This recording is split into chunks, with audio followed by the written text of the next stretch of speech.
Hello Internet, welcome to this tutorial about how to create a smoke trail inside Houdini 12. I'm gonna use this as an example. Let me press play. So yeah, it's a simple smoke trail. I'm using particles and volumes for that instead of pyro simulation. So let's start by opening Houdini. So first what we want to create is a simple animation of our trail. So let me create a geo node and a botnet. Need a location node for that.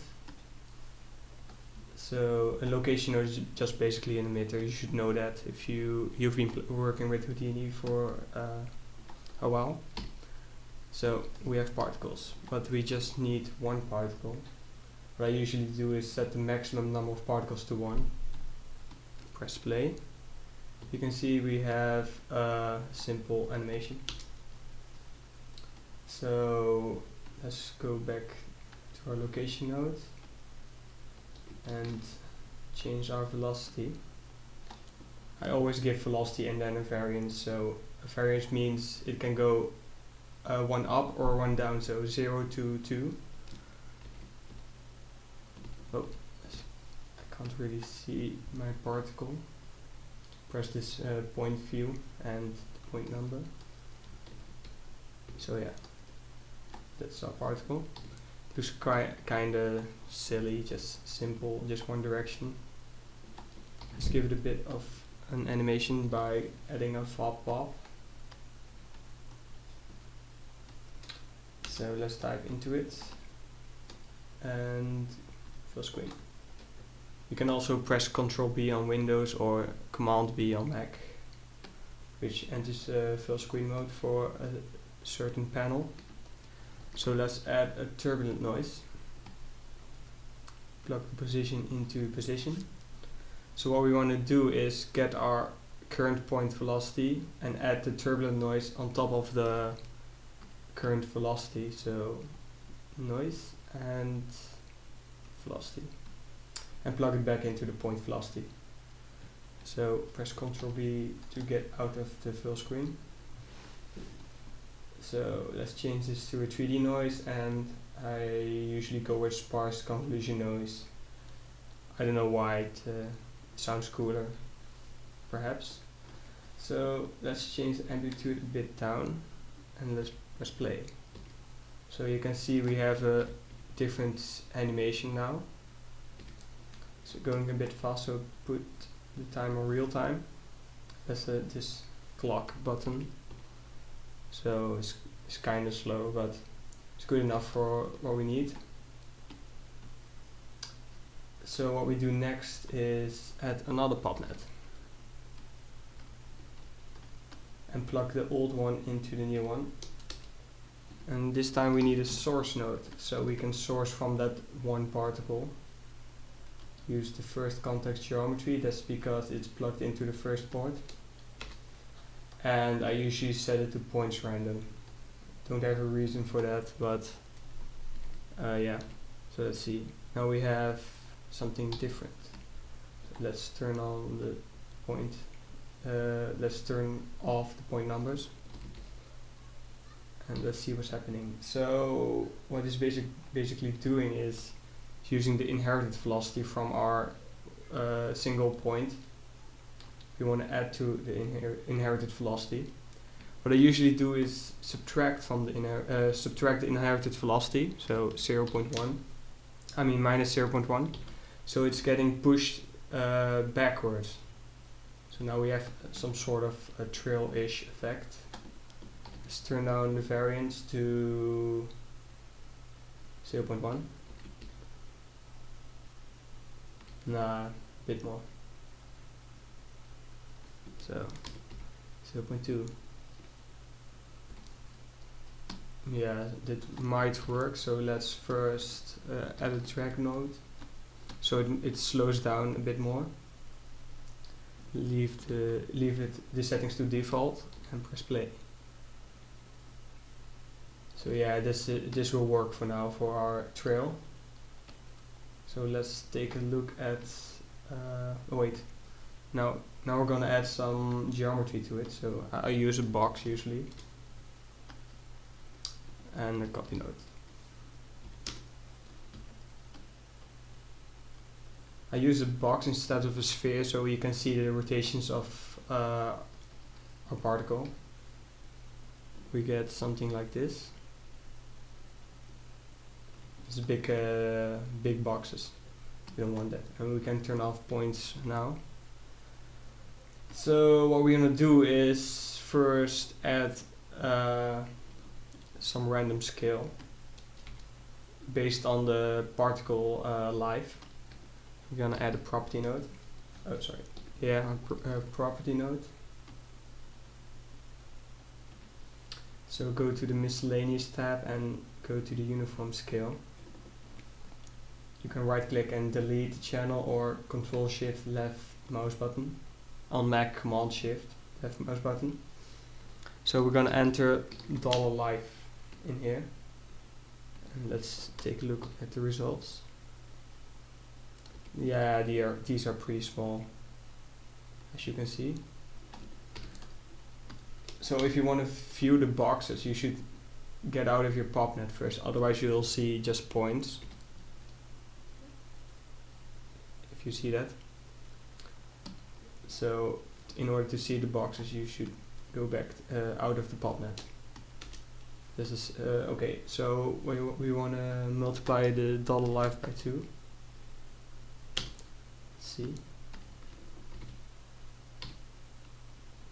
they are getting bigger. This is quite good. So in our property node, so we're gonna wrap this into parentheses and add a standard value in front of it. So let's try this, 0.25, and then add the life scale on top of it. So yeah, they are scaling. Oh. As you can see.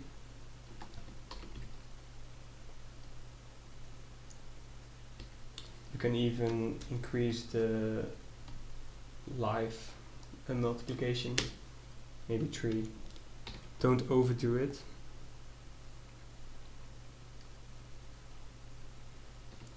Yeah, I think I'm gonna stick with this. So yeah, now we need to have a simple cloud-ish look. So I'm gonna create a volume for that, and we want instead of a box, we want to have a sphere, because when you have a box, you have these sharp corners. You know, I usually work with a sphere. So there are 2 ways you can make a sphere. You can either do a sphere and use the ISO offset and convert it to a fog volume, like here. But I usually don't like to work this way, because then you have to convert it every time you create one. For example, when you have lots of particles, you need to convert many spheres. So I'm not going to do that. Instead, I'm going to use this volume node and plug it into an ISO offset and set the ISO offset to implicit sphere, which gives me a sphere. And I'm going to offset it a little, so minus 0.1, so it doesn't collide with the edge of with our bounding box of our volume. So let's increase this to something like 35. You can go higher, but I'm not going to go that much higher than this. I think I'm, well, just for fun, I think I'm gonna leave it at 35. And now we, as you can see, it's not really easy to see the volume. So I'm gonna turn the background to dark and turn off the grid. Still, the volume is quite soft, so I'm gonna use a visualization, volume visualization node, and add more density to it, something like 10, and shadow scale of 5. in case we have shadows, which we should have. So I'm gonna set up one light, control click on the point light, and it creates a light from that location. So what we're gonna do is create a noise on our volume. Gonna use a volume valve for this. Plug it into the first port and dive inside the volume valve. So just like the particles, we can add a turbulent noise. Oh wait, I forgot something. It usually gives this something, some sort of error because it doesn't know what to do with the density. So I usually give it a name of density in the ISO offset. Let's call this density, and then the error disappears. So let's go back to the volume valve and plug the position into position of the turb noise. And then we want to multiply it by our current density.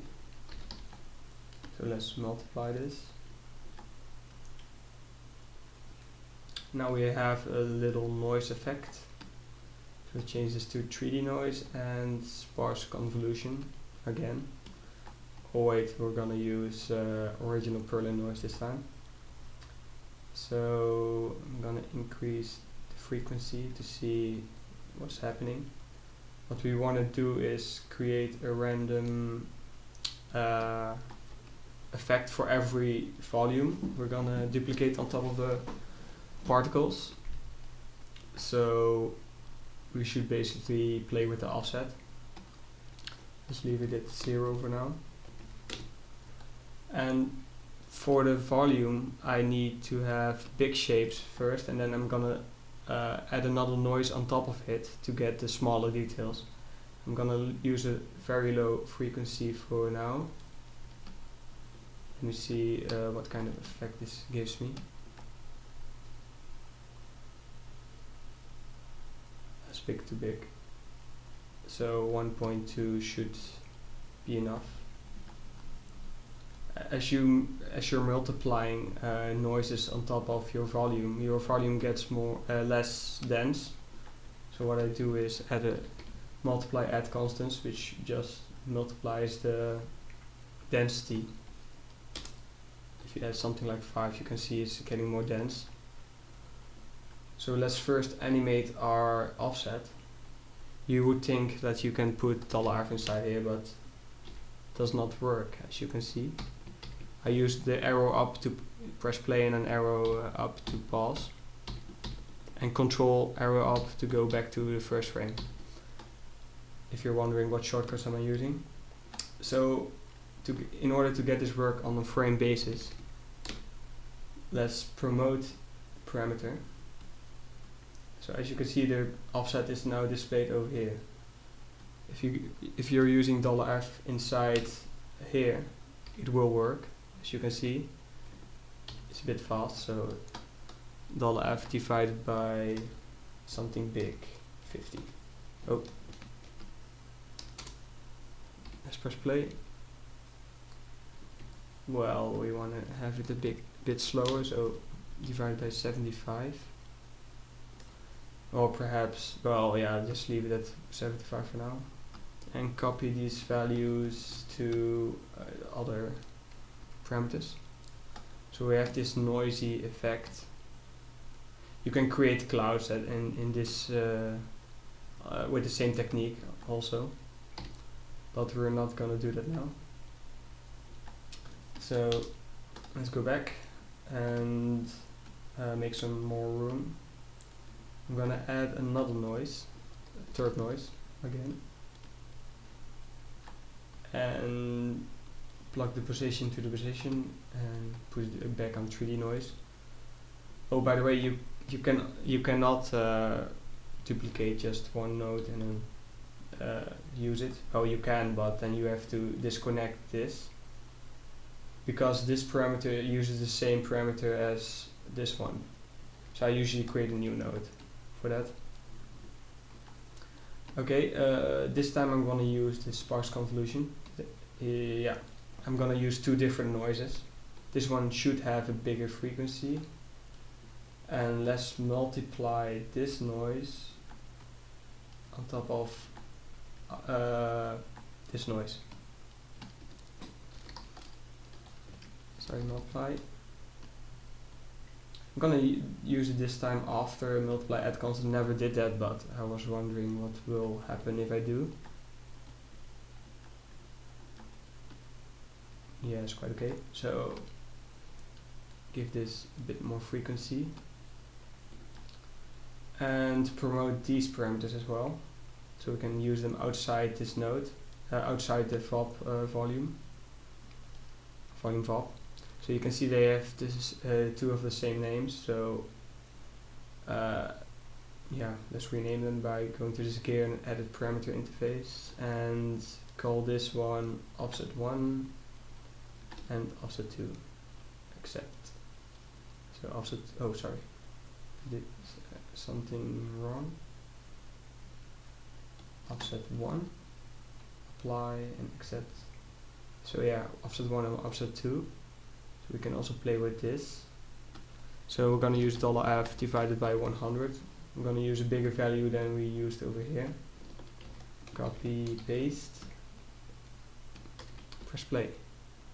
Now we have some kind of noise effect. Oh, you can go overkill and add another noise on top of it, or you can use a for loop for that. I'm going to show you really quick how you can do that. Add a for loop node. Just cut this parameter, this Control X or Command X. Dive inside the for loop. Paste. Oh wait, you should go out first. Plug the position to the next input. And now you dive back. Now you have position available inside the for loop. Position and position. And we should delete this first and then promote again, because yeah, because it was here before, and then the link is not working anymore. So now we have this, plug it back and use less steps, so let's use 2 steps. And let's use the $f variable again, expression again. Now we have something like this, a bit more noise. Maybe we should use a multiply add constant after this one also. Let's try 5. Yeah. Maybe a bit too much noise, because this is adding 2.4 first in the first loop, and in the second loop is going to use 4.8, if I'm correct. So if we leave this to 1, it should yeah. Let's add a bit more steps.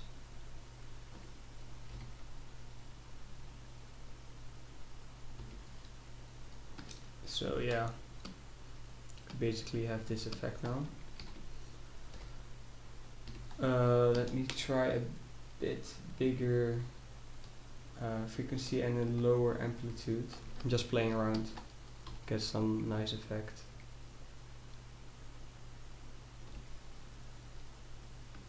Or perhaps we can use the multiply add constant outside, inside our for loop. See what happens then. I'm just improvising some stuff, just curious. So adding 1.2 with every step, or 1.5. Let's see. And then we should add this one also. Yeah, I'm gonna use this for now.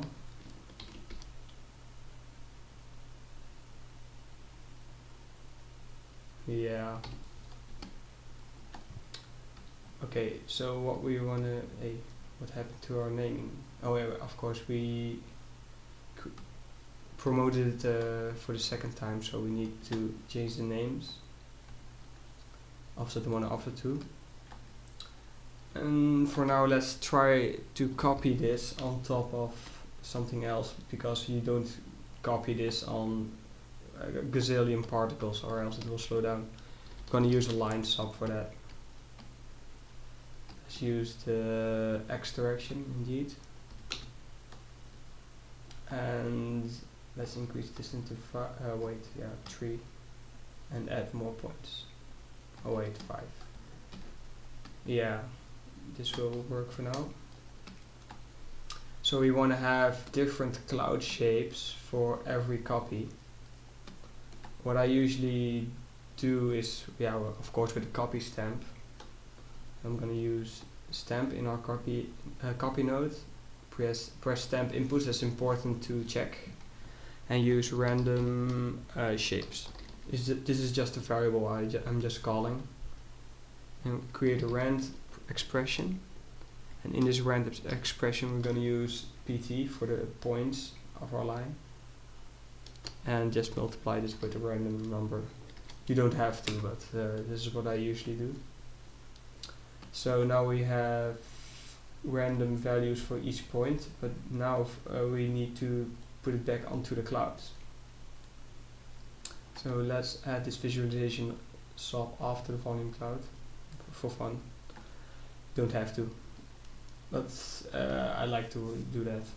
Okay, we can just put the stamp expression in here, but I usually create a random seed parameter. So add a new float into our parameter interface and call this rand seed and label it random seed and give it a range of 0 to something like this. Alright, 0 to 999, and let's put the stamp expression in here. So stamp get our copy 2, because it's over here,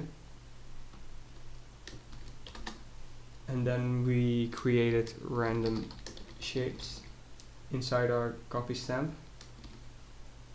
I'm going to show you in here with our stamp inputs, random shapes. Let's go back to here and give it a default value of 1. So now we have a random seed based on a point number, if I'm correct. So now we want to plug this parameter into our offset. So we're going to use ch for channel. I call this rand seed. I've got this, and then plus our $time. Let's wrap this into our oh sorry, press enter too many times. Alright, now you can see we have different volumes for our second offset. As you can see, when I hover above random seed, it's called rand seed, so that's why it's called rand seed instead of random seed. So let's copy this and paste it to the other ones. You can also paste it here, but instead of 100 we're going to use 75 and 75. So if you press play, oh wait, you can already see that it has different clouds for every copy. Well, these two look the same. Yeah, that must be a coincidence or something. Well, to give it a more random value, just add a random value behind it also. And this subtract something like this, and this subtract this. Subtract something, oh well, maybe add. I usually don't add a number above 1000 on top of it. Don't know why. for no reason. So let's press play.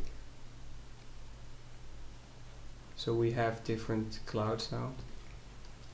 So let's dive back into our volume knob, and in our first third noise let's increase the frequency just a little. I'm using middle click and just drag the volume ladder. So yeah, I think we're set to try it out on this. Before I do that, let's add a switch node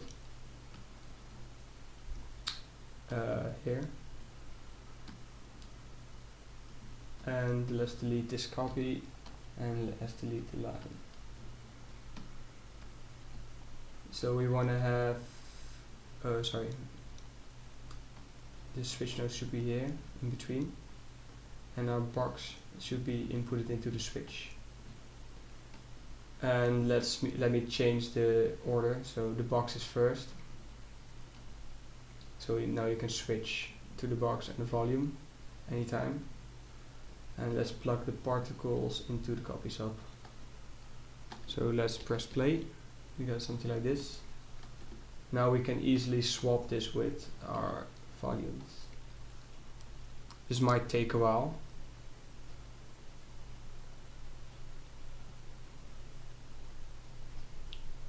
Come on. Ah yes, we have the clouds. So this is how I created my trail. This one is not perfect, of course. It's really simple. You can tweak the parameters yourself. You can give it a random rotation. Maybe oh yeah, this is another problem I've noticed. As you can see, you can easily see the spheres being emitted. How you can fix that is first turn on back the cubes. Oh, you don't have to.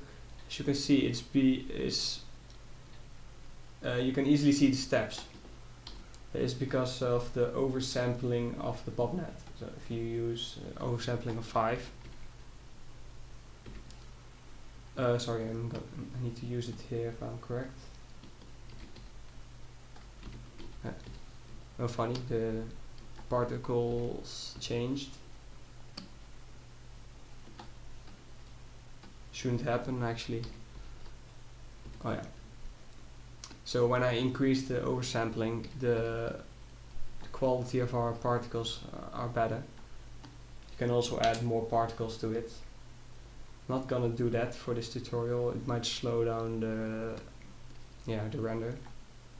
Well, let me just do it for fun.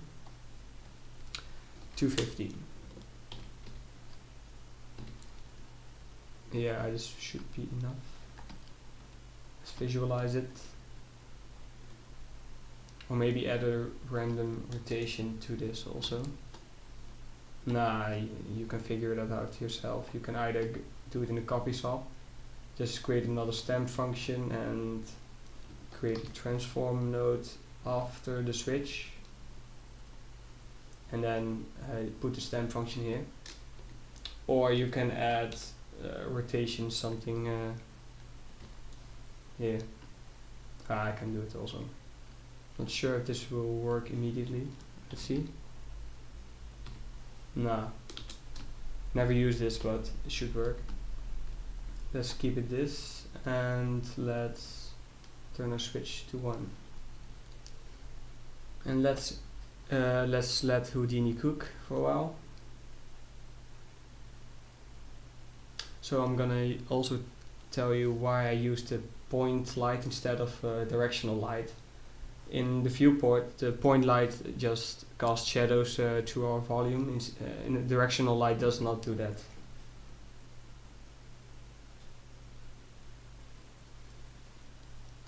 So it's done cooking. It looks okay. If it had more rotation, it would be looking better. So let's try and render this. So create a camera, just control click from and it creates the camera of the current location where you're in. So yeah, and create a Mantra PBR, and let's see what we get. So let me first change my camera press L to rearrange the nodes. And let's increase the resolution to something like this. Cam 1 and press render. Oh, of course. Sometimes when you see the purple thing, that's the render node, so you have to press 2 to get the render node here. So now it's calculating. If we hold on for a sec.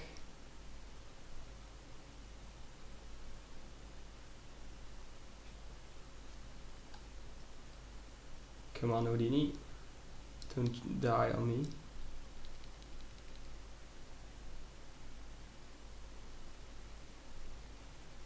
And it started.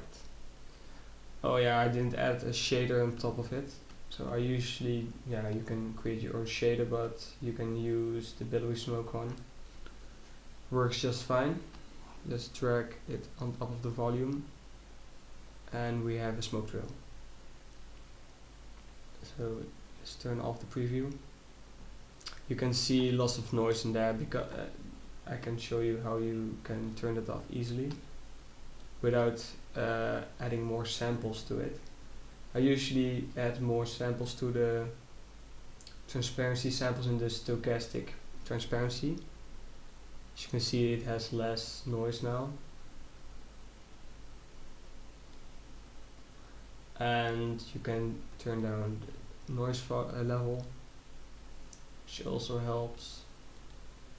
And you can increase the volume step size to get better volumes, more detailed volumes.